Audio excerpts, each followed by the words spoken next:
What is up, everybody? Welcome into another YouTube live show. I am John Kurtz, fresh off of, if you are on Twitter, and you saw my tweet earlier, fresh off of confirming reports that I am, in fact, in talks with Fresno State to join this YouTube channel and join this live show.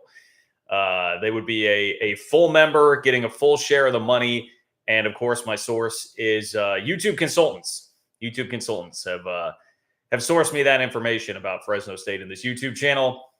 I kid, obviously, but if you've been paying attention to what's going on Big 12 Twitter, what's going on Pac-12 Twitter, Pac-12 propaganda machine, a lot of it has been geared around Fresno here as of late, with a unified campaign to really push the idea that the Big 12 is legitimately interested in Fresno State and has had conversations at a presidential level with Fresno State. I do not believe it to be a coincidence that has all happened very suddenly.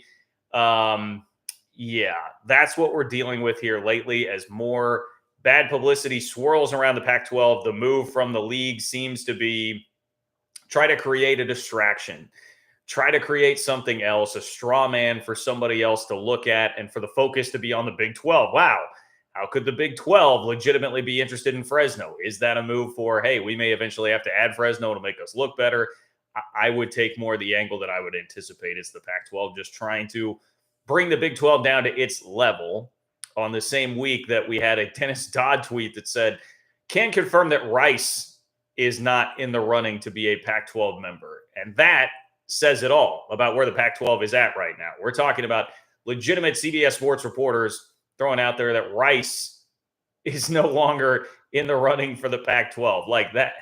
That's where we're at, folks. Not a great time. Not a great time to be the Pac-12. So we'll break that all down. Look, I think it is obviously information taken out of context or lacking context, and a narrative that's being pushed, not coincidentally, all of a sudden by Wilner, Canzano, Tony Altimore, like all these guys. It's been that, and then it's been the academics, right? Like, how could the four corner schools ever bring themselves to associate with all of us idiots in the Big 12 who have Big 12 degrees like myself? Clearly, I'm not very intelligent coming on here and speaking to you in a monologue form for at least 2 hours a week, just me by myself. Takes no skill or intelligence level at all. So how could these Pac-12 schools stoop to our level? Anyway, we'll have that. Let me check the rest of the outline here, give you what else is on the docket today. We do have some quotes from Brett Yormark on the Canzano and Wilner podcast, which, again, as it was a hellacious week of negative headlines for the Pac-12, at the same time, Brett Yormark was literally going on the Pac-12 propaganda machine podcast to spread his actual message, which I think remains very, very ironic. We got the Dodd article. We've even got some smoke out of Seattle. The Seattle Times, their lead columnist, wrote a column addressing what's going on with Ohio State dropping Washington. I think we briefly mentioned that. Someone asked a question about it last time in the live chat, and I kind of glossed over it. There is an article here where, I mean, look, the headline from this is that it was an ominous development for the sake of the Pac-12 that Ohio State canceled on Washington, because now the idea there is Washington's got to be looking around like, hey, can we stay legitimate in this conference? Like, can we remain at the big boy seat in college football in this conference? Because things like this are now starting to happen. So the Pac-12 is really taking heat from all corners, which I think is why you start to see a little bit of lashing out, and a misinformation campaign might be a little bit strong, but trying to create a distraction with this Fresno State thing right now with the Big 12. So that's basically what I have here at this point. I see a good donation and comment from Rob coming up that I think will kick off this Fresno discussion very nicely. We'll get to Zach's donation here in just a moment as well, but I've laid out to you guys where the show is going in general tonight. But if you've been here before, you can control the content here, and you can do so by doing what both Zach and Rob have already done here. And that is simply click the $ below the chat box where it says say something. That will make sure that your question or comment makes it onto the show. It tacks it up at the top for me, jumps in front of everybody else. Again, make sure that you get on there. Make sure that I cover your topic. And as a way to support the work I'm doing here on this channel, bringing you Big 12 and conference realignment content on a weekly basis. It is much appreciated. Could not do it without the support that you guys give me. You are rock stars, and I appreciate it immensely. You can also support the channel for free by just giving me one click. And all I ask there is just go like the video. 146 people, 27 likes. Let's pump that up if we can. Just go like the video, totally free. If you are watching after the fact, you can leave a comment on the video as well. That also helps me out. Drives up that algorithm. All about the algo, people. And every little bit helps there. So I'd appreciate it. If you love me, hate me, agree, disagree, let me know in the comments. That's another way for you to sound off. And if you're not catching this live, you can support the channel as well on Venmo. It is John-Kurtz-4 to do so there. All right. That's what we have today. Interested to get into this one tonight. We start off with Zach. And Zach, hey, cheers to, as Zach says, here's to UC barely beating UCF in hoops today with a nice cheers emoji. So cheers to that. I think I just got my little water cup here. Cheers to that. Don't UCF, Twitter Mafia. I'm just Zach paid the money. So I read his comment. All right. Don't come after me. I had no rooting interest in that game. I have to say, I see Joe is in here moderating tonight too. I got to say this to Joe caught me at a terrible time on Saturday at Bramlage when I was at the K-State Iowa State game. Speaking of basketball, at halftime I was just like fuming because K-State was not playing very well. They've been mired in this slump here lately. So my apologies if I was a little grumpy there. I was I was not happy. The second half went much better. It went much better, and I'm feeling better about where K-State sits right now, especially after I hope you guys saw K-State was in that top 16. They were a 3 seed revealed by the NCAA Tournament Selection Committee with those top 4 seeds that all came out. And the Big 12 absolutely dominated in there. Absolutely dominated. It is crazy what this league is doing in hoops right now. So we can certainly talk a little Big 12 hoops if you would like to as well. But let's jump into it with Rob here. Rob, I appreciate you. Thank you for being here. Thank you for your support of the channel and the donation. Rob says, this is dog whistle for saying the Big 12 academics suck. They view Fresno as something below a JUCO diploma mill. Pure shade. Rob, I think that's pretty damn smart. And to be honest, I think that's maybe even a better theory than what I had here. I'm sure it is some of both. It is some of just trying to create a news story, a distraction, a headline. Basically, to me, it feels like George Kliavkoff trying to operate from a sketchier version of Brett Yormark's playbook. Because you guys know, if you've been around here for a while, I've referenced it many times.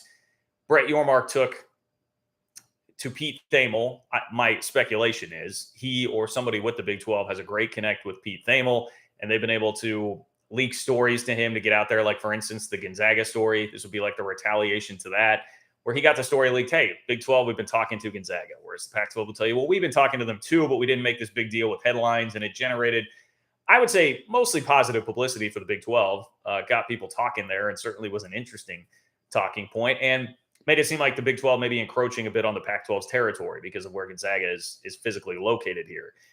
This would be the same type of thing, like Kliavkoff trying to get, like, saying, look, I'm tired of taking negative headlines. Let's get the Big 12 mired in one here. And to an extent, it worked because, I saw like Barstool Sports, one of their Twitter accounts, I think it was the Unnecessary Roughness account.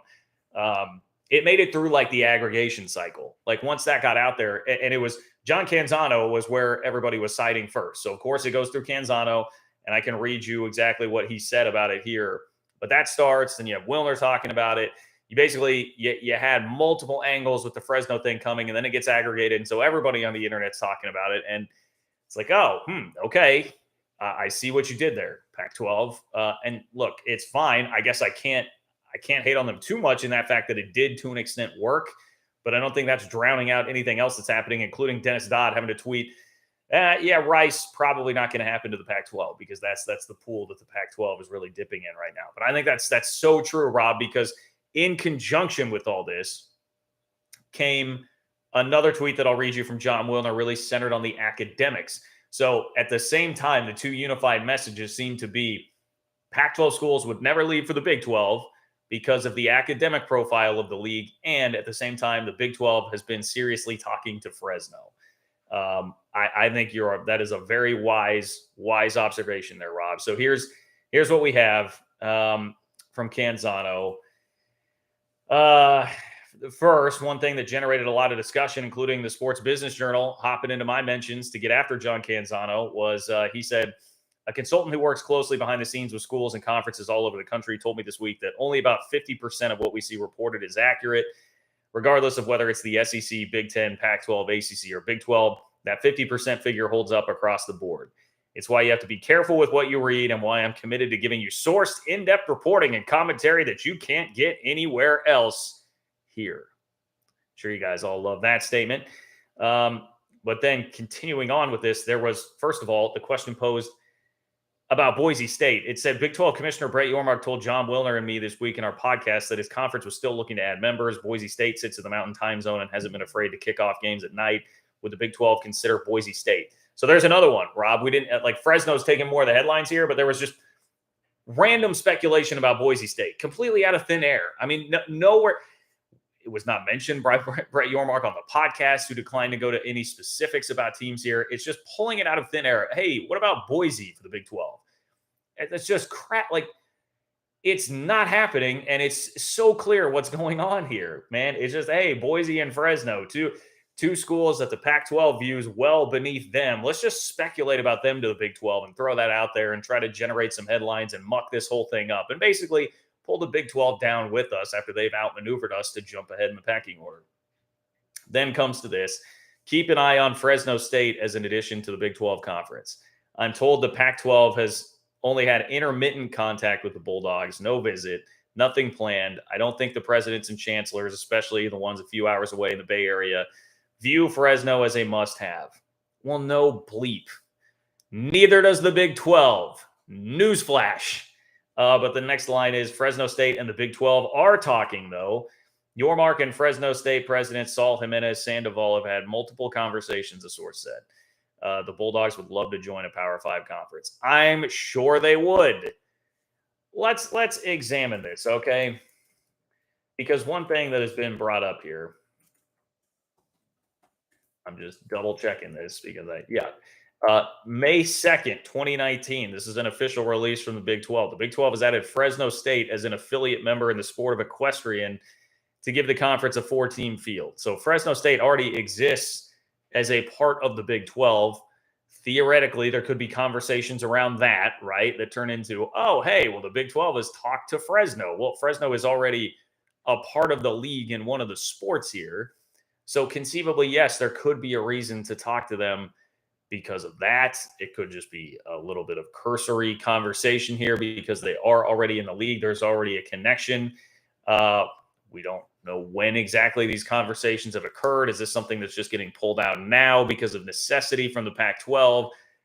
I think these are all fair questions to be raising right now because, look, like a lot of the Pac-12 talking points lately have surrounded, well, this TV contract that the Big 12 has, the pro rata clause, is only for 63% of the deal. So basically, even if and it's only Power 5s. So if you added a Power 5 school, if you added a four-corner school, if Arizona comes, the only thing required out of the TV contract is ESPN would up it by $20 million per school. So you're not getting your full value there. And that's been a big talking point. Okay, so if that is the case, why in the hell do the same people think that the Big 12 would be legitimately interested in adding a team that doesn't even qualify for that?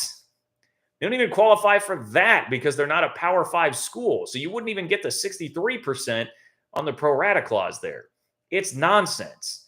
It's complete and utter nonsense that's being thrown out in basically what we have now as a propaganda war. I mean, that's really where we're at this point in time. And it's the latest move from the Pac-12 to try to combat a guy who has completely outfoxed them at every step since he joined the Big 12 conference and became the leader of the Big 12 conference. But on top of this, to kind of tie it all back to Rob's very salient point here, let me find the John Wilner tweet. My fault that I have too many notes today, so everything is all boggled up here. John Wilner said, lots of noise, and admittedly, I am but a half-shelled peanut in the realignment gallery, but curious, for example, what Utah President Taylor Randall, whose university became AAU just 4 years ago, would tell his faculty if the Utes left a conference with 6 AAU members for a conference with 1. We'll hang up and listen. Thanks. So in conjunction with the Fresno State crap, we have this about like, hey, why would Utah leave when there are 6 AAU schools and they'd be going to a place with only one? Another pretty hollow point here for a lot of reasons. And I won't deny that academics do play a role in conference realignment. University presidents are involved. I understand that. But one, we are in unprecedented times. You can point back to whatever history you want to give me in conference realignment about academics and this and that. And we are in unprecedented times. The stakes have never been higher. Teams have never been frozen out at a more rapid rate, or at least are in danger of being frozen out at a more rapid rate than they are right now. The dynamics have changed greatly, and everybody is in pure survival mode. Universities also understand that the front door to your school is athletics. And if you let all that stuff go, it can absolutely hurt you.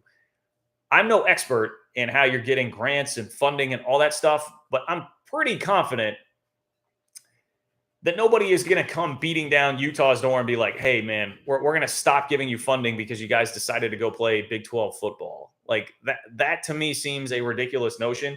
But even if you do firmly believe that, I've got to shout out my guy, 33KSU on Twitter, who simply said this in response to Wilner saying, hey, how would Utah's president tell his faculty that the Utes left a conference with 6 AAU schools for a conference with one?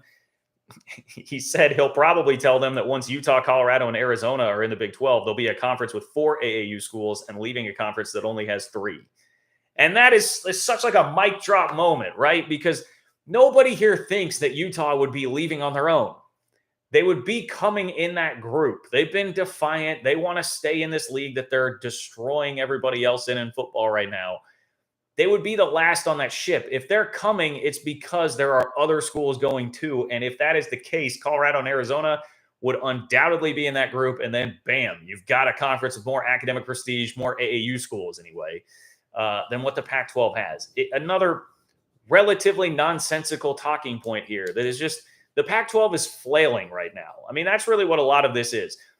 So many of the narratives that have been thrown out there by that league for so long, and those who cover the league for so long, are getting torn apart now. It was, we're first in line. We're ahead of the Big 12. It's a huge advantage that we're up next. Oh, wait, the Big 12 took that spot in the TV? Oh, boy.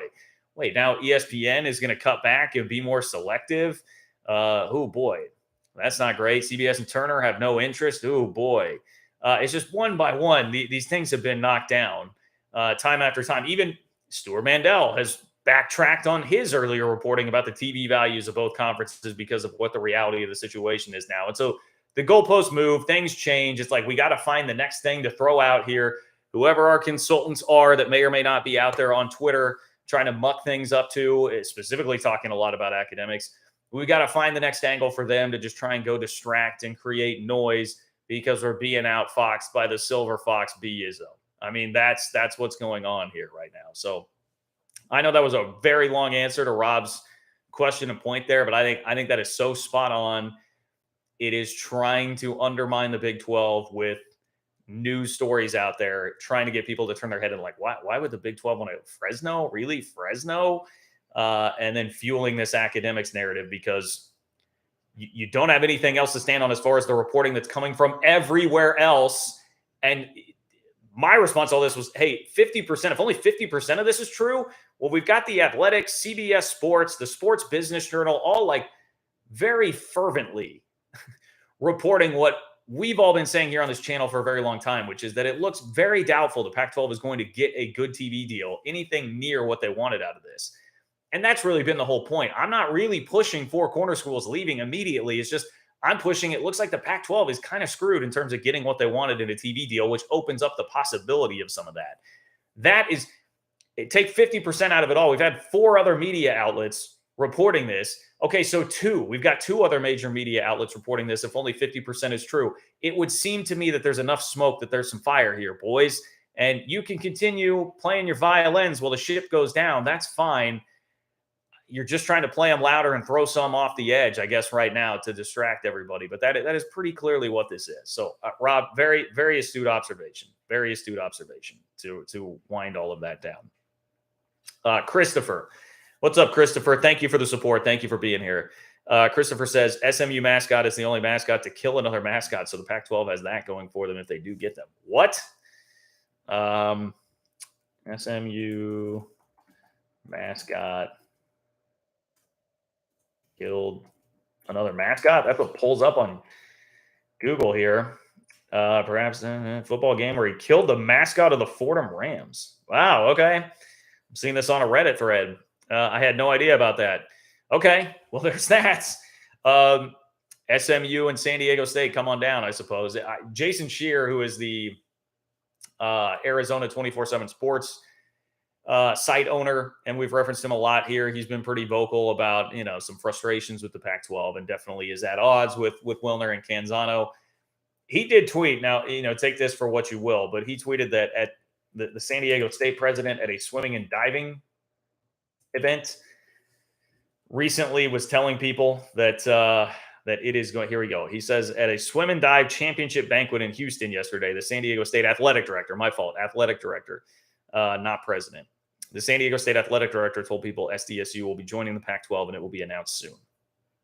That wouldn't shock me. Would not surprise me at all. I think all the smoke certainly is moving in that direction. So, these Pac-12 guys would, I think, be fine acknowledging that smoke while not acknowledging the smoke that works negatively against their conference as of right now. Here is this blurb to pair with it from John Canzano. He says, the Pac-12 conference has gone stealth in the last few days. My spider senses are tingling. There's a lot of outside noise, but the conference has tightened the inner circle. He says it could be that the conference wants Monday's joint statement of unity to do the talking. Pac-12 was annoyed at some erroneous reports and misinformation that were clouding the space.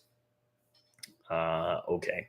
So it could be in conjunction with that if we're saying, hey, things have gone quiet because they're about to announce this expansion thing and then a deal. Maybe it'll happen. I think if it does happen, there's no way that the Pac-12 is touching certainly $35 million plus per year per school. All the reporting would seem to indicate that is not where this thing is headed, but we shall see. So that, Christopher, you definitely you maybe do a double take there. It's not often that I see something come up in the chat and I do a double take like, what are we talking about here? But I learned something today. Apparently the SMU mascot once upon a time killed the Fordham mascot. So go Mustangs. Go Mustangs. Jason, what's up, Jason? Jason, I appreciate you being here. Thank you for the support, my friend. Jason says, every source is estimating Pac-12 media dollars will be up to 50% lower than the Big 12. What amount will make someone actually leave the Pac-12? It's a good question because it's a very difficult question to answer because I think there are so many factors that it's just kind of like a sliding scale with all of these things. And if you move one, what's that going to do to the other? And how does that tilt the scale? I would say if every source is estimating Pac-12 media dollars will be up to 50% lower than the Big 12. That to me, I wouldn't frame it like that. I think Dennis Dodd was the one to throw out that number of $21 million per school, and if that were going to be the case, that'd be like around 33% less than the Big 12. What they're getting for the TV contract at about 32. So I would say it's more like it could be in the neighborhood of a 33% less dollar figure than the Big 12. I'd imagine at the end of the day, it's probably going to be better than that. My perceived floor of the Pac-12 deal, not based on any inside info, but just what I would imagine. I would think the floor is probably like 25, somewhere in there. I would think that they would find a way to push it up. But again, remember that would come with more limited visibility and exposure problems because a lot of it would have to be on streaming in that case, especially with this news from Bob Iger, the head of Disney. The ESPN's having to make some cuts here and potentially be more selective with what they're doing as far as bidding on live sporting events. I don't know that like 25 would make them leave right away. I think then you're going to have to let some things play out and see how it goes. The other complicating factor that I don't think people talk about enough in all of this is getting Oregon and Washington to sign a grant of rights, because you can get someone to say, hey, we'll give you this as a TV deal, but then everybody has to sign a grant of rights in conjunction with that and tie themselves to the conference for a certain period of time. Will Oregon and Washington want to do that? I don't know. We'll find out. We'll see. But I still think that's a major hurdle to clear. So that also complicates things. Like, what dollar figure can you get? And then will that be enough for them to even sign on the dotted line to start this thing moving in that direction? And if they don't want to do it, if they're kind of balking at doing that right away, Does that then lead to other schools looking around being like, all right, this is not headed in a positive direction. We need to get out. I think if it were the low ball number from Dodd at like 21 million per school, that might be enough to do it. Might be enough to do it if you look at it and say, hey, we're going to get 33% more in the Big 12. If we're Arizona, like our basketball will be treated much better, not only just in a more prestigious conference, but we'll just get more attention and the games will be on and better, just more visibility for the basketball, right? I think that would be the equation there to make it absolutely happen. So I would put it around there. If you're in the lower 20s, things get interesting. If you're in the mid to upper 20s, probably not right away, but maybe on down the line. And then if you're hitting 30 and being pretty close, I think they probably would do that and let it play out. But then I think you got to monitor it as the years go on and see how it actually works if over 50% of the inventory is actually on Amazon, because that would be totally uncharted new territory. And you'll have to see like how that actually works. And like, are you taking recruiting hits because of it? Is it harder to get coaches because they're fearful of it and fearful of it hurting their recruiting? Are there some like trickle down effects of that if that's the way the Pac-12 actually winds up going? Boom to the Sooner. What's up, Boom to the Sooner? Thank you for being here. Appreciate you, as always. Boom to the Sooner says, concerning Washington and Ohio State canceling, OU and Georgia canceled because they knew they'd be in the same conference. Same with Washington and the Big Ten. Interesting theory there. And you are definitely right about the Oklahoma-Georgia series. Obviously, that happened because of conference realignment. I think this happened because of conference realignment and because of Pac-12 conference realignment, but not Washington. And that was the Seattle Times column gave some really good insight into that. It was basically like it showed Ohio State now is anticipating. So those games were in 24 and 25, which will now be when USC and UCLA are in the conference. So Ohio State's anticipating already having to make more West Coast road trips. They also had Texas lined up for one of those years in the non-con. So I think it was a matter of like not overloading themselves too much and knowing that they're already going to have to be making more trips out to the West Coast and not wanting to overload themselves with too much travel in that direction. So I think that is really a lot of it. It just lost some of the advantages for Ohio State there. The disadvantages started to outweigh the advantages because of some of these plates shifting, tectonic plates, as I would refer to them as, in conference realignment. So I don't think that is totally it. But the problem here is that now you have statements like this coming from a Seattle Times columnist who's been in the game for 30 years. Find that for you. Too many notes today. Says this is an ominous development for those who fear the Huskies will eventually bolt the Pac-12 and join the exodus of Power 5 teams jockeying for survival in the new world order of college football. Let's face it, that's been an underlying issue ever since that momentous day, June 30th, 2022, when USC and UCLA decided to bolt for the Big Ten. That is from Seattle Times columnist Larry Stone, who's a 30-year veteran of the industry. So, look, the position kind of speaks for itself in terms of the credibility that this guy would have. And he goes through a whole article, by the way, outlining the same things we've seen reported from everywhere except the Pac-12 propaganda machine. So this is somebody else with credibility in a Pac-12 market that is recognizing what everybody else is recognizing except those guys. I will just add that note in there too. And an ominous development, I mean, that's pretty strong.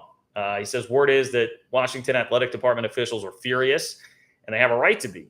It will be exceedingly difficult, if not downright impossible, to find a commensurate Power 5 opponent to fill in those games. But let's move beyond the wounded feelings, logistical nightmare, and financial implication of losing these games and address the elephant in the room. And then that's where he goes into, this is an ominous development for those who fear the Huskies will eventually bolt the Pac-12 and join the exodus of Power 5 teams. So there you go. There you have it. That is more bad publicity, more bad speculation, this time coming from in-house. These grenades that are coming after George Kliavkov, and I don't know, dude must have a baseball bat outside the non-existent Pac-12 offices, like swatting away grenades these days. That one came from Seattle. That wasn't flyover country or the truck stop conference, as they would like to call it. That was not coming from a Love's truck stop in the heart of Stillwater, Oklahoma, my friend. That was coming from Seattle. That was coming from the Space Needle. All right, that was coming from Climate Pledge Arena, dog. Like you got to knock those out of your own house at this point, because that's how this thing is going for George Kliavkov and company. And again, I don't know what exactly he would be standing outside of, because the Pac-12 doesn't even have offices anymore and they do everything all remote. But anyway, appreciate the question there, Boom to the Sooner. Our Web. What's up, Our Web? Our web says the word is the Pac-12 elite, e.g. Cal, will be using their bots to put out anti-Big 12 stuff to try and shame the Pac from dissolving. Oh boy. All right. Well, I would be lying if I said you were the first person that has told me something about that. Um, I don't. I don't know. I mean, look, I try to stay away from too much that's like really speculative here, but I will just say with what we've seen recently, how this is picking up and how the Pac-12 seems to becoming increasingly more desperate, and unifying whatever media sources they have left, whatever bullets they have left in that media chamber that's just been ride or die with them the whole time. Wouldn't shock me. Wouldn't shock me. And it could certainly get a lot uglier out there. Or just maybe ugly is the wrong word, but just more mucked up. I mean, really, like, I hesitate to go down this road too much, but what we're seeing is kind of the same strategy that we see out of everybody in politics these days. It's like, hey, if you're taking some heat, you're taking some bad publicity, something's going wrong on your side, as opposed to admitting you're wrong or acknowledging some of that. No, you just pull something else out about somebody else and you try and lob, some story out there about your opponent to get everybody else distracted. And you move goalposts and you use straw man arguments and you gaslight and you do all sorts of things just to create one big distraction and just make everything, so nobody can focus on whatever the story was about you because there's too much else going on. I mean, it's a sad state of affairs. It's kind of the world we live in today. And that's really what it feels like a lot of this has turned into. And I won't even stand here and say, and this is where I try to have so obviously I'm going to be biased towards the Big 12, right? But I try to be a little bit open and honest here and say, like, is there some of that happening on the Big 12 side? Of course, like, sure. We all have our biases in the way that we're going about this, no doubt. But I don't think I think there has been clearly a losing side here, and clearly a side that's having to dig deeper and get more ridiculous with all of this, and it's the Pac-12 right now. So, boy, that would suck. Chuck, man, I'm gonna have to. Chuck, you didn't even donate, but I just see Big Ten hiring Brett Yormark in the chat. Can we not put that out there? Let's not get that juju out there. The Big 12 does not. That is the last thing that the league needs right now, my friend. Let's just not put that out in the universe. Alpha Cat, what's up, Alpha Cat? Alpha Cat says Houston versus LSU on, Washington versus Ohio State gone. Big 12 greater than Pac-12. Oh, Houston's playing LSU, huh? I didn't. Let me look that up. In LSU football. Yeah, 2027. Labor Day at NRG Stadium. LSU to open 2027 season against Houston. All right, that was from late January, so not too long ago that happened. Hey, love it. Love that opportunity for Houston. That's a cool, like, from a geography standpoint and kind of like a regional rivalry standpoint. I like the idea of making that happen. And I know some have suggested on here before or posed the question, like, hey, can the Big 12 work out some sort of scheduling alliance with the SEC? Again, I'm not crazy optimistic that would happen, but I would love it if they could do something like that because you would get games just like that. I think that's wonderful for the Houston program. Again, though, I would I hesitate to say that, like, that's some major sign of Big 12. So, and I'm not even saying that you're insinuating that in total seriousness, more just, kind of taking another little jab at the Pac-12, which certainly I'm not going to stop you from doing that. But I think the Ohio State reasoning is a little more complex and a little more loaded. But if you do want to say, I mean, it's because it is because they lost USC and UCLA that this is happening. I mean, yeah, that does seem to be the linchpin in all of this. So in a way, you are right, regardless of what the true intent was behind that. So fair enough. I'm glad to learn. About that Houston versus LSU matchup. You got until 2027, Dana, to get your squad ready to go out there at the NERG and play the Bayou Bengals. Looking forward to that. David, what's up, David? Appreciate you, David. Thank you for being here and supporting the channel. David says, don't understand why Big 12 would look at any school until the Pac-12 issues are resolved. Yeah, great, David. Very good point. And that is another one of the ridiculous parts about the whole Fresno push here. You are so correct about that. Brett Yormark's not an idiot. He sees everything swirling here. I'm sure he reads the news. Remember back to when he was at the K-State basketball game against Texas not too long ago, the reports I was getting from those around him were like the guy was never off of his phone. He's reading the news. He knows what's going on. He knows that the Pac-12 is in some trouble here with their TV deal, and it obviously behooves the Big 12 to sit around and wait for what's going to happen here. See what the conclusion of this is. The four corner schools will be at the top of any pecking order if you're trying to move west into that time zone that he always likes to talk about. You're not going to engage in serious talks with Fresno State until that worked out, even if Fresno was something that made sense and was legitimately on your radar. So yes, that is another ridiculous part of all of this. The Pac-12 is in a position where they have to talk to schools like that, of that ilk. The Big 12 is not, because the Big 12 added the four best of that variety that were already out there, and they're already coming into the league in 2024. So like the Big 12, once again, the Pac-12 did not act decisively. The Big 12 did. Big 12 lost schools, immediately went after the four best out there, got them in. Meanwhile, the Pac-12 was saying, thanks, but no thanks to any Big 12 schools that had interest. Because again, they are not very intelligent in all this, have been outmaneuvered at every turn. So the Big 12 goes out, gets those four. They make a change of commissioner that was much needed. Now they're out here. They got the TV deal. They're acting swiftly on that. They're acting swiftly with everything here. And your mark is yes, too smart to do anything before he waits to see what happens with the Pac-12. I mean, hell, even John Willer himself has put out this deadline of like mid to late March.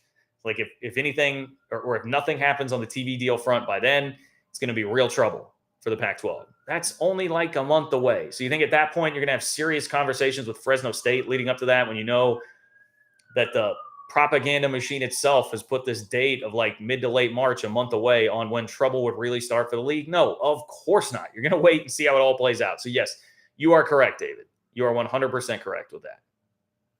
Calico Willie. What's up, Calico Willie? Appreciate you, man. Thank you for being here. Always love to see you here, and I appreciate your support, my friend.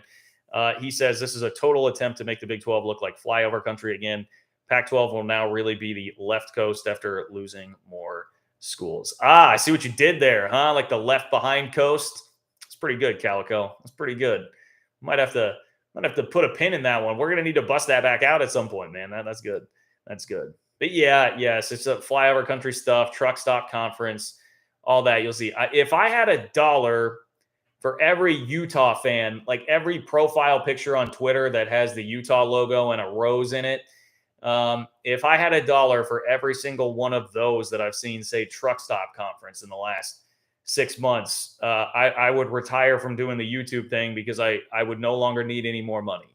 I'd be off living in a penthouse somewhere, maybe on the coast, maybe I'd be out in Pac-12 country, just retire out in LA with a great beach house on Malibu, because you see that crap all the time over there. So yes, that very much fits that narrative. And look, that's great. You can have the AAU thing. You can have, caviar, whatever you do in Palo Alto. I drive Teslas. There was certainly a lot of Teslas when I was in there in 2016 for the K-State Stanford game.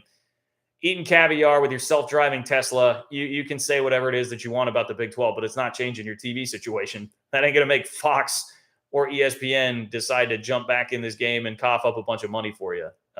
Hate to break it to you, but your brain can be as big as you want. Ain't going to fix that. And yes, I did purposely just use the word ain't there to further emphasize this truck stop conference that has outmaneuvered you at every step of the way here, Pac-12. So have fun with that. Have fun with that. And you Calico Willie, you are correct. That is a big part of the whole situation that we have going on here. Sorry, I'm scrolling up to catch up with the donations. There's Calico. We've got Alan next. What's up, Alan? Alan, thank you for being here. Appreciate you, my friend. Alan says, John, thanks for being the voice of the Big 12. 8 teams in the NCAA tournament. KSU a 4 seed. Good to see order restored in the universe as KU leads the Big 12 again. Rock Chalk Jayhawk. Well, tell you what, Alan, that was an impressive as hell performance by your Hawks against Baylor on Saturday, who I was starting to really think are the best team in this conference. Baylor, since a slow start, it was an 0-3 start to Big 12 play, right? I believe. They've been pretty damn good since then. And they jumped out to a huge lead in Allen Fieldhouse. But that is one of those moments, and I am not a sports bettor, but I almost need to start becoming one in basketball season, because the easiest money you can make, I saw someone tweet this and it is so true. I wish I could remember who it was so I could give proper attribution here. The 2 ways to make money on live lines in sports betting: bet Kansas anytime they fall behind at Allen Fieldhouse, and bet the Kansas City Chiefs anytime they fall behind in a game, specifically a playoff game, because you know Patrick Mahomes is going to win and Kansas is going to win in Allen Fieldhouse. That is basically it would if you would have done that this year, you'd be way up. The TCU game would have burned you, but you would still be way up every single time that happens. So you're right, Alan. I mean, Kansas obviously looks great, worthy of a 1 seed, and yes, the Big 12. Let me see if I can bring that tweet up for you guys. The Big 12 was very well represented in those seeds that were released by the NCAA. Man, I quote tweeted Iowa State fans a lot yesterday. That's my observation out of this. Top 4. Okay, there's a top 4 in the West. More Iowa State fans coming after me. Iowa State fans. Here we go. We've got Baylor as a number 2 seed in the South region. We've got Texas as a number 2 seed in the Midwest region. We've got Kansas as a 1 seed in the West. We've got K-State as a 3 seed in the West. We've got Iowa State as a 3 seed in the East. Ridiculous, man. Ridiculous. And very pleasantly surprised to see K-State there as a 3 seed. That was before beating Iowa State on Saturday. So, yes, Big 12 hoops, alive and well, very, very strong. And, hopefully that message resonates a little bit with our friends in Tucson, Arizona. Speaking of that, Jason Shear had tweeted out that specific West region bracket, which was Kansas a 1 seed, Arizona a 2, K-State a 3, and Gonzaga a 4. 2026 Big 12 tournament bracket right there. That's what we've got. 2026 Big 12 tournament. Get Arizona and Gonzaga rolling in there with KU and K-State. And, man, that would be a treat. We're going to have some good hoops. Coming up there. Russell, what's up, Russell? Appreciate you. I see that it is your first time donating here with a super chat. So I really, really appreciate you. Thank you for being here, and thank you for your support of this channel. I appreciate it. I don't see a comment there, Russell. So if I'm missing it, just let me know. But I appreciate your support, even without comment, my friend. Thank you. Cyclone Steve. What's up, Cyclone Steve? Cyclone Steve says OSU, WSU to destabilize, then Arizona State, Arizona, then Utah, Colorado. Oh, boy. Okay, Cyclone Steve is prognosticating there, going and grabbing Oregon State, Washington State to destabilize, then coming for the 4 corners. Again, I'm going to refer back to that pro rata clause. You can't, and I feel bad, especially because, I mean, a couple things. Oregon State and Washington State are very much in similar positions to everybody in the Hateful Eight, and where we were back in July of 2021. I certainly, as a K-State fan, can relate to Oregon State and Washington State being schools that right now in particular are competitively punching well above their weight class, and doing some pretty good things on the football field, but may well be left out in all of this. So there are certain people in this that I do feel for, and like Oregon State fans and Washington State fans, I definitely have some empathy for you. And I try not to be too harsh. If I see any of that happening on Twitter, I try not to be too harsh because I understand the situation and it sucks. And that is very tough. And frankly, I would be running with pitchforks at George Kliavkoff for not taking schools from the Big 12. And it seemed like a lot of Big 12 schools would have been willing to make that jump back around the July 2021 timeframe when the Pac-12 still thought they were too good and couldn't, once again, be bothered to go help out anybody or take anybody from the truck stop conference, the good old Flying J conference. But you can't, financially, it won't make any sense. You're certainly not going to get Fox to chip in anything else if it's Oregon State and Washington State. If you're only adding $20 million per school of value with them coming in, it's not going to get it done.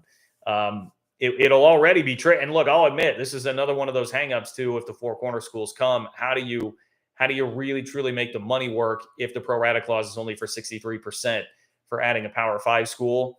That would still be tricky to work out, I think, from a finances standpoint, and that may take some real maneuvering and deal making from Brett Yormark. But because of that, you can't go on top and add Oregon State, Washington State. The other thing is, like Cyclone Steve, as much as we're talking about the Pac-12 here, like looking down on the truck stop conference and flyover country and all that. I know that they are in the league, but I think they're probably looking down a little bit on Oregon State and Washington State right now. It would kind of just be like, wouldn't be that big of a deal to them in all likelihood. I don't think that has enough to it to really move the needle much, but I'm all for exploring any and all scenarios. And again, if you're talking about, I was thinking about this earlier actually on my own. If we're talking about like from a football standpoint, like competitive, interesting football games, Oregon State and Washington State would add a lot to the conference right now if that happened. I would be very interested to see how they would fare against the Big 12 right now. And they're sure as hell pulling more weight than like Cal is and everything. You know, Cal's basketball team's like 3-23 this year. I mean, Cal is just dreadful, embarrassingly bad. I suppose they probably have time to create some bots to come after Big 12 Twitter because they're sure as hell not doing anything athletically right now. Stanford football is a disaster. Lots of problems for some of those schools. Oregon State and Washington State are not the problems dragging down and Washington State again was one that did have a nice viewership number there with those Pac-12 after dark games that they were playing a lot. So anyway, I'm trying to stick up for you a little bit here, Oregon State and Washington State. I do empathize with you guys big time. Robert, appreciate you. Thank you for being here. Robert says, no way Stanford and Cal will be in a conference with San Diego State. U.S. News number 151. They'd rather go independent. Stanford has an endowment of $36.3 billion without SDSU, no TV deal. Interesting. I think desperate. I am less of the mind that academics at this stage in the game would be a barrier that would legitimately stop something from happening.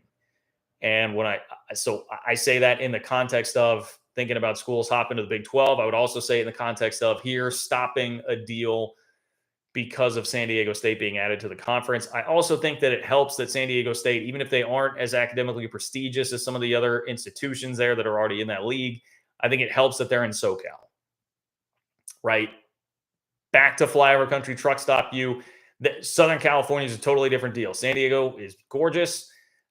It is geographically close to them. It's in the state of California. I think that still fulfills more of their profile of what they're looking for, even if the academics don't totally match up there. So I would think that probably doesn't kill a deal. But I mean, your thinking is obviously like more in line with what we've been hearing from Pac-12 country lately with all this about how they just wouldn't do it because of these low lifes in the Big 12. I think your head's in the right place, but I would doubt that at this point, really desperate times, desperate measures, all of that, and the fact that they're in SoCal, I think that's probably going to be enough. Now, you know, if you're reading like MHV3R, you know, our West Virginia friend who tweets out all of the inside info that you can take or leave, believe what you want or believe what you don't. I have been seeing him say lately that the Pac-12 still doesn't have full votes enough to add those schools right now. So, you know, I don't know if you put stock into that, maybe they actually don't, and maybe you are right. But just giving you my take and my quick opinion there on that. James, thank you for being here. Thank you for your support. Really appreciate you, man. James says the Pac's only hope for long-term survival was to take Big 12 schools, and that won't happen. Pac is waiting to implode now or later. Washington will go at some point. Schools should move on if able. I do tend to agree with you there in the long-term outlook of this. It is feeling more and more like on a long-term scale, that conference probably is not going to be long for this world. I'm talking like within the next, I'm going to give myself a lot of cushion here. Within the next 10 years, doesn't feel like the odds are great of that happening, but things can shift very rapidly.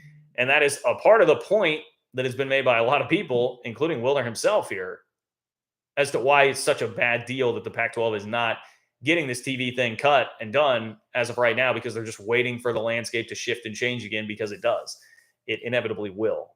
So for right now, that's causing a lot of the instability there. But I mean, and when I say this, it's not really much to do with the Big 12. When I say like the long-term prognosis doesn't look great here, it's more because of what you said. Like Washington and Oregon, that's a real problem. That's a real problem for the league. At some point, the Big Ten is going to hire a new commissioner.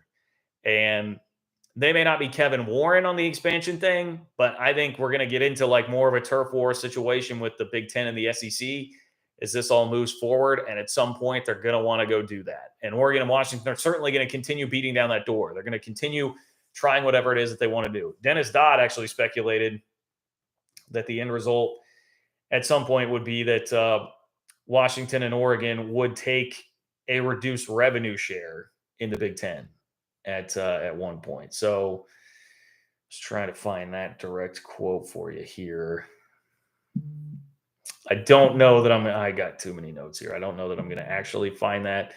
But his speculation was that Oregon and Washington would potentially be willing to take less than a full revenue share just to join the Big Ten. I know a lot of others would say that like that's a precedent that no conference really wants to set unequal revenue sharing. I'm kind of split on that. But I think the desperation after a few years of this, especially if the Pac-12 is buried with 50+% of the inventory on Amazon Prime or Amazon whatever, I think at that point, after a few years, you could get desperate enough to see that happen for sure. Scrolling down here. Brett, what's up, Brett? Brett says, does the Pac-12 fold a domino effect if two more schools jump ship? Would a Big 12 Pac-12 merger happen then? Well, again, MHV3R out there on Twitter had brought up that like maybe there were talks opening up again about a Big 12 Pac-12 merger. I don't mean to laugh at him, but that seems to me to be one of the more far-fetched things I've heard here recently, especially judging by like the tenor of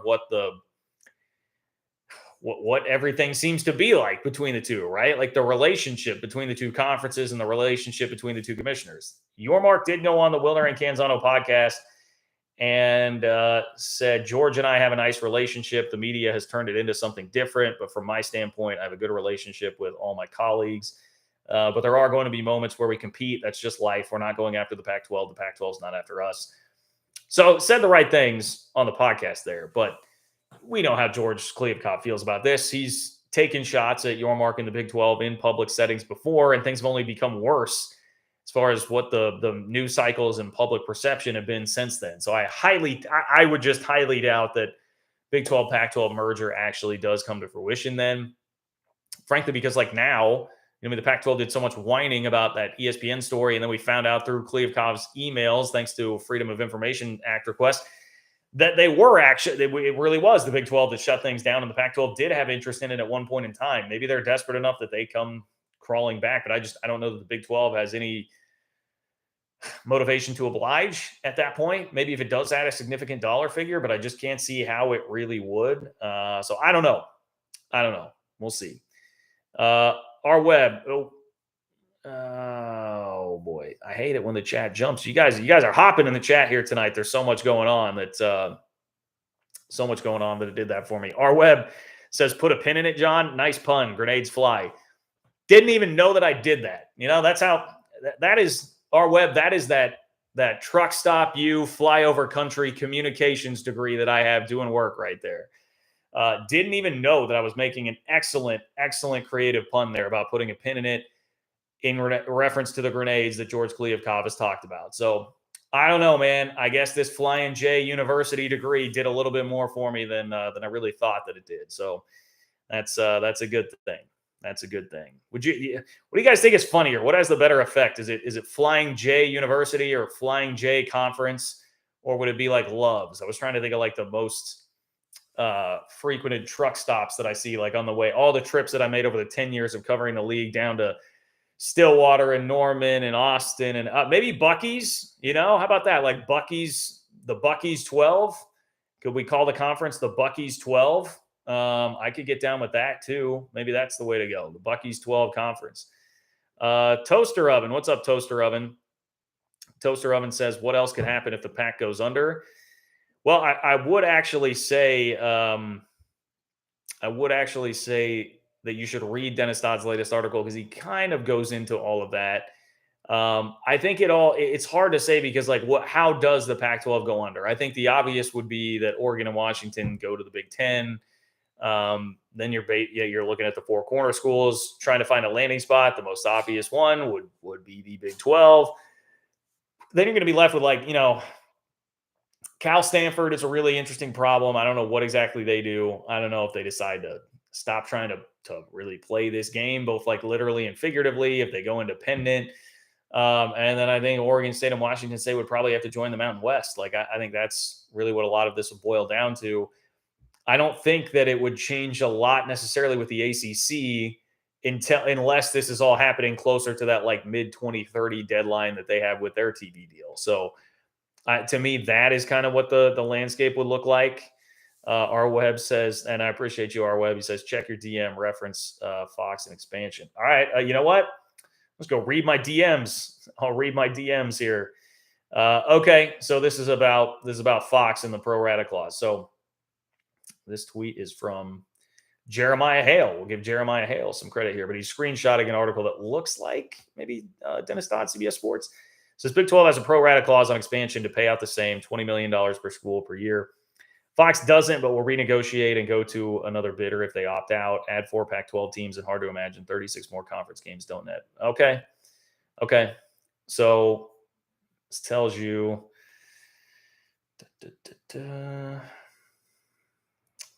Should Fox not approve of the expansion, the Big 12 would retain the right to shop those added games to other media partners. Still, those added games wouldn't be available for a new partner until after Fox has made all its picks. So, okay, so you could still recoup some of the other money there beyond just the $20 million per school by taking it to a different entity, a different bidder, if Fox didn't want to do that. So it is possible. That is very good work, R Web. Thank you for that. Staying on top of it better than I am as to how the Big 12 could potentially work that out if they were to add 4 corner schools at some point in time. Rob, what's up, Rob? Thank you for checking back in here, Rob. You got us started with a great point earlier on. Rob says, if the Pac-12 gets a contract, look to see if it includes them doing all the production or selling the Pac-12 network infrastructure as part of the deal. $32 million deal with $5 to $7 million per school in production expense. That is something I've seen mentioned before, that could factor into all of this too. Like if the Pac-12 infrastructure is going to be worth a decent amount in that contract. I can't claim to be like really up to date or up to the minute on like specifics, what that would look like. I haven't explored that in close detail, but I think you are right that is something that could factor into this contract, that they would be trying to just fold all of that into whatever entity is going to pick this thing up and get what, I mean, at this point, they should just try and get whatever they can on the scrap heap for the Pac-12 network and the infrastructure of that thing being a just total and complete disaster, unmitigated disaster, really, for that conference since it started. So you're right on that. 5 to 7 mil per school in production expense. That would be pretty hefty, but I see what you're saying. Like if it's a $32 million deal per school and there is going to be $5 million per school in production expense, devil could be in the details on that TV contract. And you know how it would be marketed, Rob, if they got to 32, or especially if it was 33. So, I mean, 32 technically would be above the Big 12, right? At 31-7. Well, that's how it would be marketed, like trumpeted as this huge win. But yeah, would there be the devil in the details there on what's actually coming out of it too at the same time? So anyway, I think it's a good point. It's a good point, Rob. You've been on it tonight. You guys are good, man. I appreciate this community so much. Like, you guys are up with this. You know what's going on. You're educated. You're informed, and it makes this really fun and keeps me on my toes for sure. Ryan, man, thank you, Ryan. Incredibly generous donation, Ryan. Really appreciate you, my friend. Shout out to Ryan Thomas here for popping in. Ryan says, John, I have watched the show from the start. This is late, but thank you so much for your work. Appreciate you, Ryan. Hey, I do it for you guys. I appreciate you guys for making this such an awesome community, like I just said, and you're definitely a part of that, Ryan. Thank you. Humbly accept that and appreciate your support immensely, my friend. If you have anything else, feel free to let me know, Ryan. I will try to work it in there if you've got to take. But appreciate you being here tonight. Boom to the Sooner says, if the 4 corner schools join the Big 12, would that make the Big 12 more attractive to Washington and Oregon?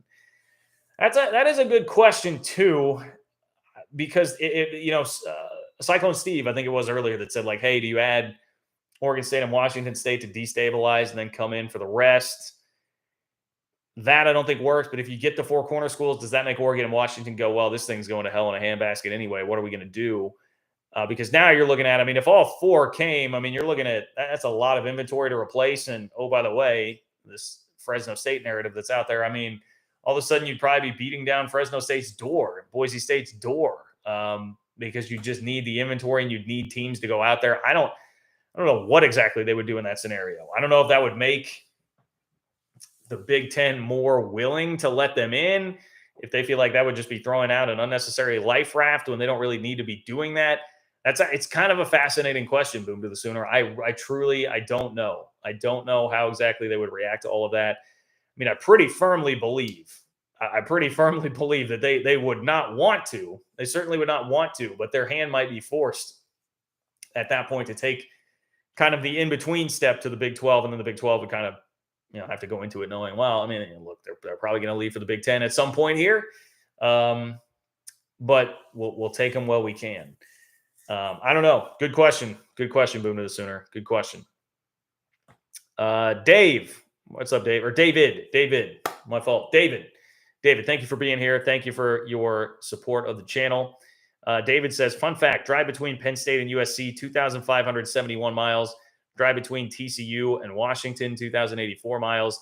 Drive between TCU to UCF, 1,201 miles. Yeah, anybody that wants to say anything about the geography of all this, how it really works, what the travel would be, like all that's pretty much out of the window. I mean, back to the Washington-Ohio State series being canceled.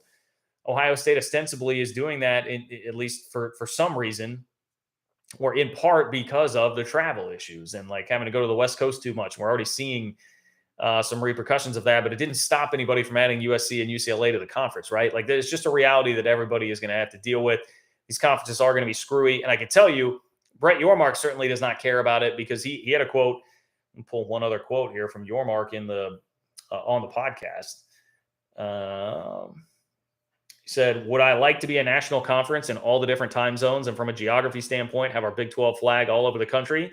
100%. We'll see where it ends up. It's a fluid process. He wants to be all over the country. Brett Yormark is embracing that. And again, this is where I think he's just been so good for the Big 12 at being on the cutting edge, being out in front of things, being proactive instead of reactive. Complete total opposite of the Pac-12, which if they're going to give me the stereotype of, truck stop and truck stop conference and all that, well, I think of the Pac-12 as being stuffy, old, and behind the times. They're a newspaper, and the Big 12 is a streaming service, even though ironically it's the Pac-12 that's probably going to go streaming here with their TV deal. Like, I mean, okay, cool. You can hold, all the prestige and the old journalism and, all the president's bend and all that stuff with the newspaper. Like, great. But it's 2023. Newspapers don't matter. You're behind the times. And meanwhile, Brett Yormark is like, look, the toothpaste is out of the tube. Everybody, geography be damned, rivalries be damned. We've got to just do the best that we can. And right now that means divide and conquer, sea to shining sea, be the third best conference, take the best of the rest. And that's really the path here. Emphasize basketball as much as you can. All these things, all things that Yormark definitely is about, which I think is very smart. Cyclone Steve, why would the Big 12 add schools looking to leave? Well, Cyclone Steve, you would, I mean, it's a fair enough question. It's a fair enough question because the Big 12 has dealt with the Texas thing before, right? And seen that tear apart multiple different iterations of the conference. But Oregon and Washington are pretty damn valuable, and it could definitely help you out for a moment in time. And maybe there is a chance that the Big 10 waits a very long time to get around to adding Oregon and Washington. I don't know, but I mean, those would be the reasons. Like it would definitely increase your media value payout like those would be additive schools that would increase your media payout per school throughout the league. Likely, you'd certainly like the paychecks. You certainly like the competition, being able to play those guys in football, get them into your league. It would help you out. It would help you out, even if it's just a short-term rental sort of a thing. There would be a lot of tangible benefits to the conference. It would also be a huge PR win. It would also be potentially the death blow to the Pac-12. If taking four corners wasn't enough in the scenario like that Boom to the Sooner outlined, then you would be delivering the kill shot by taking Oregon and Washington. And again, what have I always said about this? We are in a kill or be killed world now with conference realignment. Like it or not, it's just the reality of where everybody's at. So you raise a valuable point that this league has dealt with instability. They have dealt with somebody having 1 foot out those have been problems with Texas for a while, dating back to them getting crosswise with Nebraska in the very early days of the Big 12. But there are advantages, and you would just have to weigh out. I mean, to me, the advantages would outweigh the disadvantages there, even if it is just for a short period of time.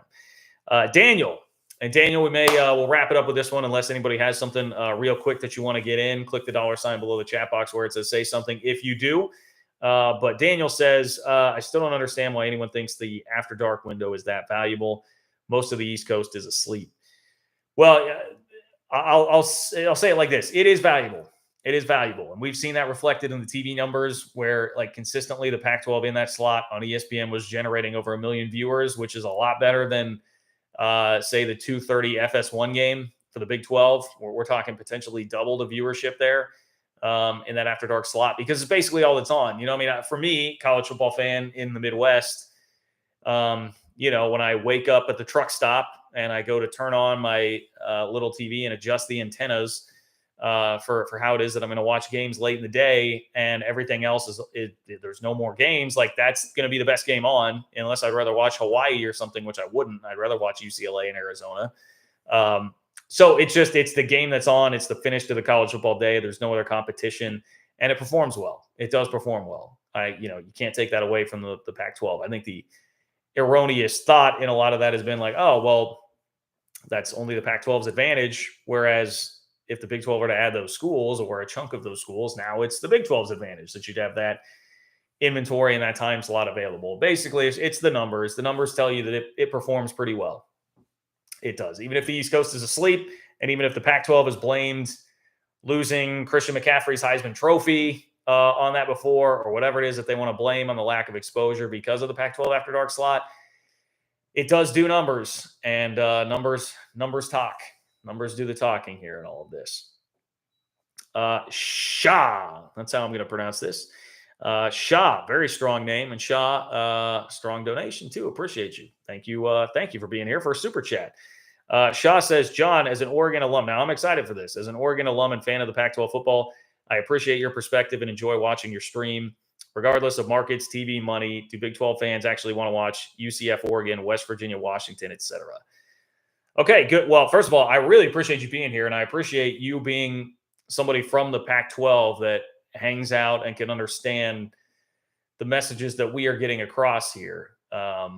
I really, truly do. I think that's a tough thing to do. People kind of recoil, and I even do this when, trying to seek out some of the info on the Pac-12 side. Sometimes you recoil and just get frustrated and angry and like, why am I reading this or watching this? So I can very much appreciate your perspective on all this.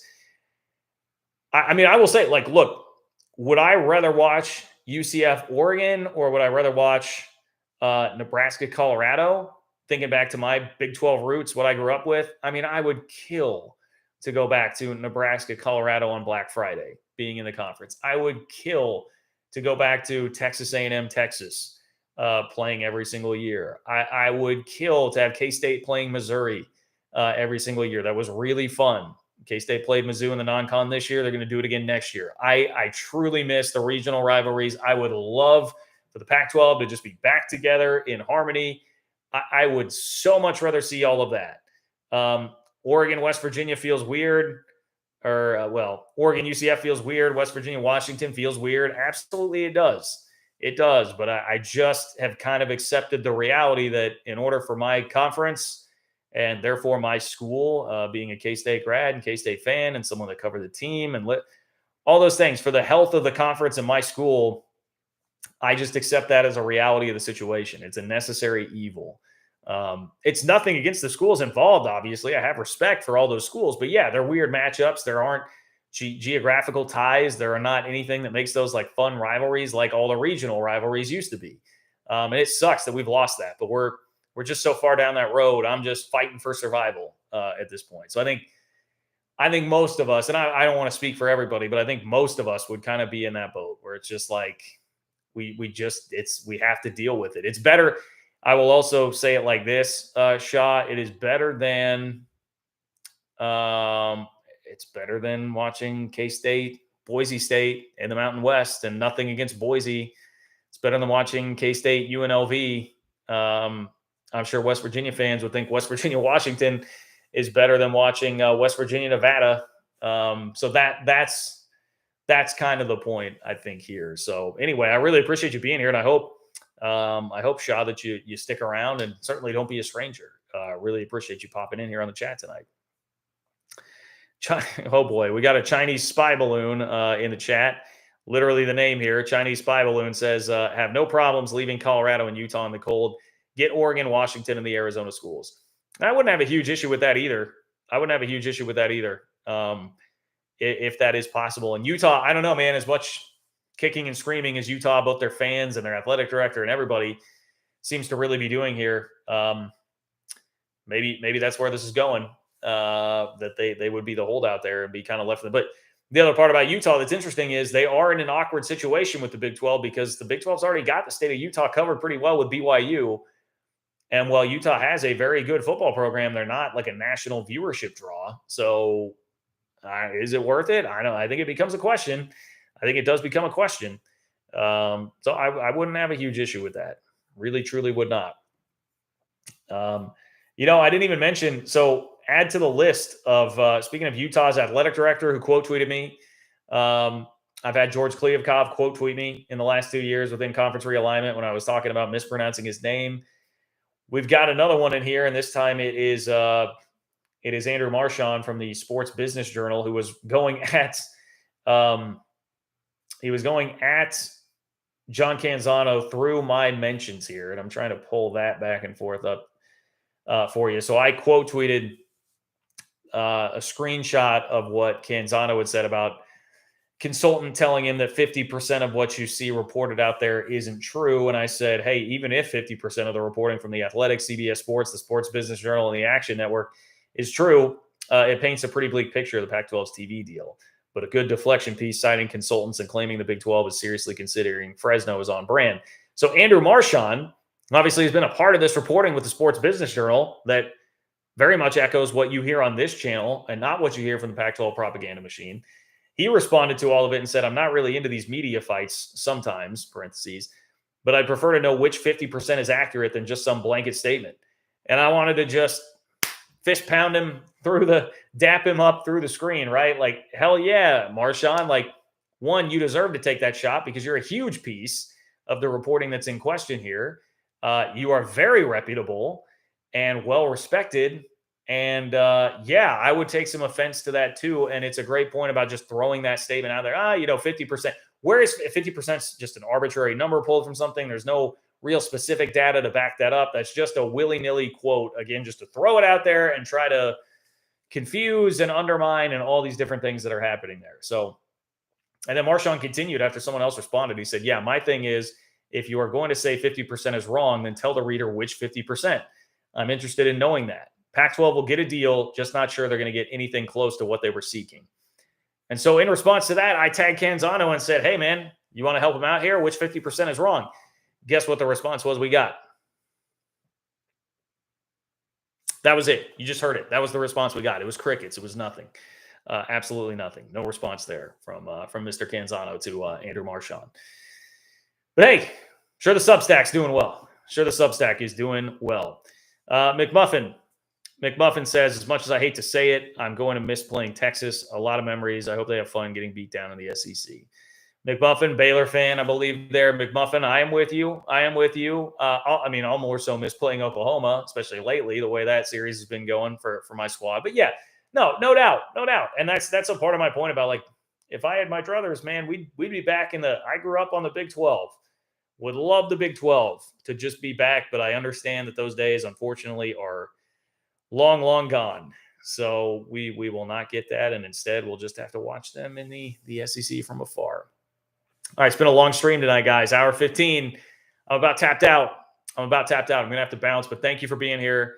Thank you for being so lively, entertaining, informed tonight. It was a great chat. Truly appreciate all of you guys. Like the video. Support the channel on Venmo, John-Kurtz-4. Spread the word to your friends and family via social media, word of mouth, whatever it might be. People that are Big 12 fans, college football fans, interested in conference realignment.